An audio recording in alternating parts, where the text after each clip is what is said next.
We are here with Legg at the Correlation Client Conference from Third Degree. Yep. And just got through with a brilliant presentation on big data and how credit unions can access it and use it to better serve their members. Just can you give me a quick 411 on what you talked about? Oh goodness. There's a lot. There was a lot. If you can summarize.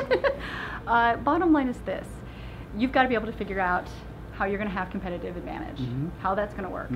We have an amazing amount of data on the correlation system, on any core processor, that you can harness very simply by looking at a couple different ways and making sure you can build profiles, models to predict where your members need to be and that you can provide them a product and solution.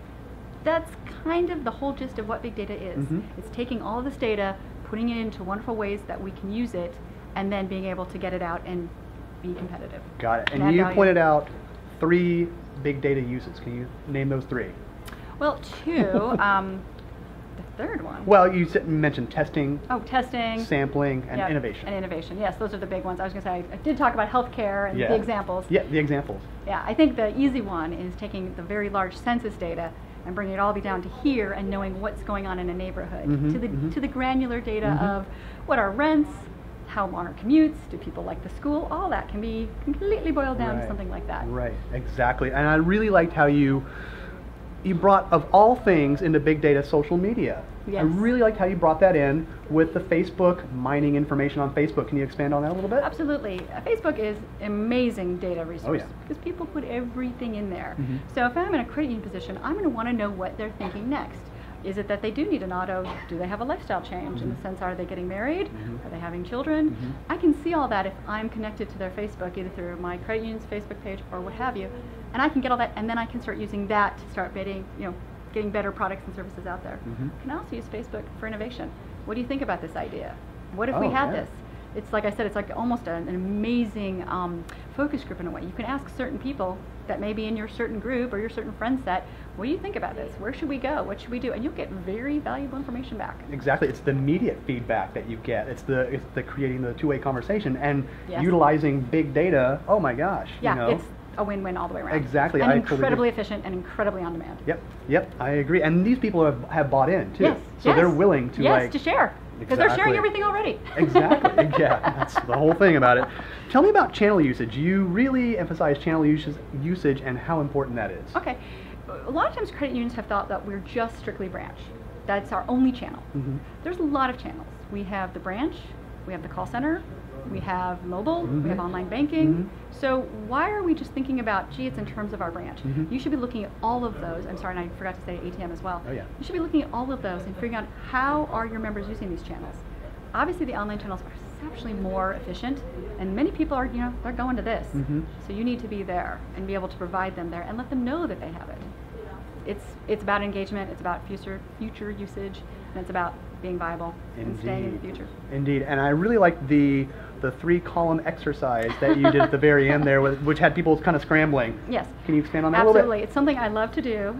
I call the 111. It's 3 ones. The first one is, what are you going to do in 1 month, so 30 days? And you write down everything you've learned, what you can implement in 30 days. The next one is what you do in the first 60 days. First 3 to 6 months. So 1 month, like first half year, the 6 months, and then what can you do in a year? Okay.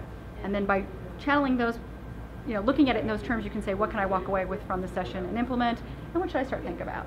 And that's really what the focus of that exercise is. But I have joy doing that. Yeah, it was fun. You think, what? I got to get out a piece of paper? What? And then, but it worked out really well. You got some good feedback from it. So it worked. It worked.